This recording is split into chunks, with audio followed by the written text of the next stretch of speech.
Bismillahirrahmanirrahim. Assalamu alaikum dear students. My name is Aisha Salim and I hope you all are fine and doing well. Today in this lecture we are going to revise our chapter the key concepts that we learned in this chapter. तो आज के lecture के अंदर हम different activities के ज़रिए से अपने चैप्टर को रिवाइज करेंगे. So get ready to solve these activities. This is your first activity. Try to complete this Venn diagram by writing the similarities and differences between the mechanical digestion and physical digestion. Now pause your video for few seconds and quickly solve this activity. Very good. मुझे उम्मीद है कि आपने इसको solve किया होगा. Next that is your activity. आपने इस एक्टिविटी को सॉल्व करना है by writing the name of the digestive parts along with their functions that are labelled. Very good. So this is the activity that are related to the diseases. आप इन diseases की symptoms को यहाँ पर लिखिए और इस activity को solve कीजिए. Very good. अब हम अपने माइंड मैप की मदद से अपने लेक्चर को उनकी कंसेप्ट्स को रिवाइज करते हैं. हमने अपने चैप्टर के अंदर कुछ बेसिक डाइजेस्टिव सिस्टम के पाथ के बारे में, उनके डिफरेंट ऑर्गन्स के बारे में स्टडी किया, जिसमें हमने सीखा ओरल कैविटी के बारे में, माउथ के बारे में एंड ओएसोफेगस. हमने सारे प्रोसेस को डिस्कस किया जिसको अब हम इस माइंड मैप की मदद से सीखेंगे. हमने सबसे पहले देखा कि फूड जैसे ही हमारे माउथ में हम फूड को इनटेक करते हैं, after chewing it takes the form of bolus, जिसको हम फूड को बोलस कहते हैं, और च्यूइंग के बाद स्लाइवा इसको लुब्रिकेट करेगा और यहीं पे हमारे पास कार्बोहाइड्रेट की ब्रेकडाउन स्टार्ट हो जाएगी by the enzymes that are present in this saliva and this saliva is released by the salivary glands. उसके बाद लुब्रिकेशन के बाद फेरिंग्स के थ्रू हमारे पास प्रॉपर पाथ से होता हुआ फूड पाइप के अंदर एंटर होगा, that is named as oesophagus, and through the epiglottis, और फिर पेरिस्टाल्टिक मूवमेंट के जरिए यही फूड हमारे पास एंटर होगा स्टमक के अंदर, जहां पे अगेन फिजिकल डाइजेशन भी होगी with the help of by churning, and chemical digestion भी होगी. अब केमिकल डाइजेशन कैसे होगी? अब यहाँ पे हमारे पास जो गैस्ट्रिक जूस है that is HCl and pepsin secrete होगा और बोलस के ऊपर एक्ट करेगा, उसकी डाइजेशन करेगा और हम उस फूड को देन नाम देंगे काइम का.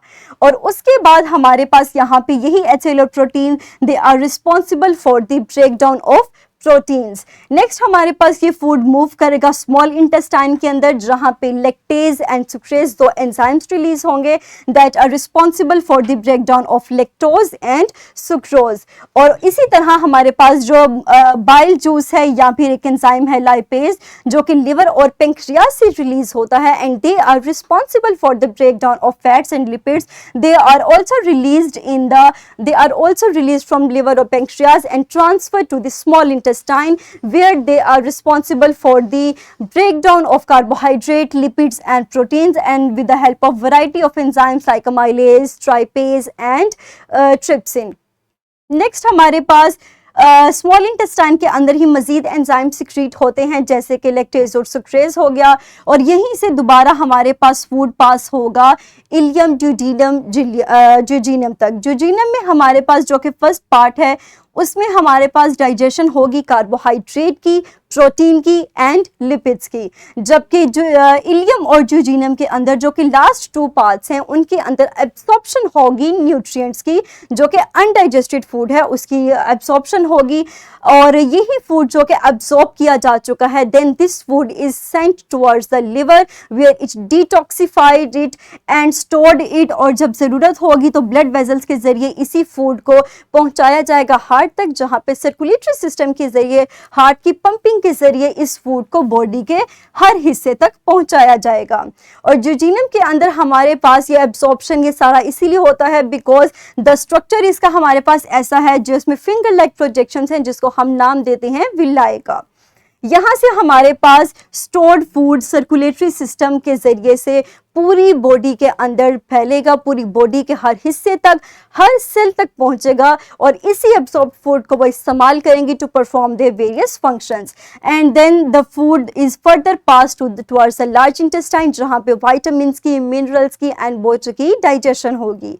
और फिर जो हमारे पास अनडाइजेस्टेड फूड है दैट जिसके अंदर मजीद एब्सॉर्ब न्यूट्रिएंट्स, कोई भी ऐसा न्यूट्रिएंट मौजूद नहीं रहा जिसकी एब्सॉर्प्शन की जाए, this is then pass towards the caecum rectum and then colon where excess water is further absorbed.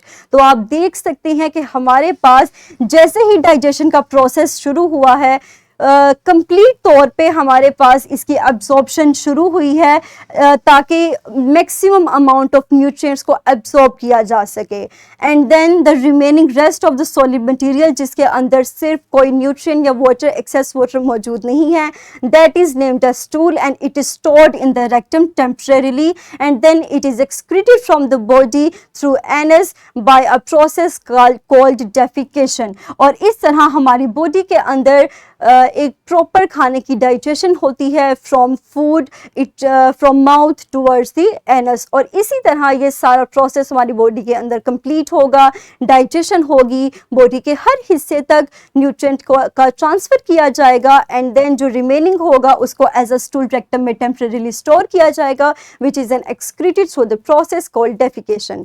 तो ये था हमारा आज का लेक्चर और हमने उन तमाम कंसेप्ट को कोशिश किया है मैंने कि मैं समराइज़ कर सकूँ जो हमने इस लेक्चर के अंदर सीखे थे। मुझे उम्मीद है कि आपको तमाम प्रीवियस की कंसेप्ट रिवाइज हो चुके होंगे।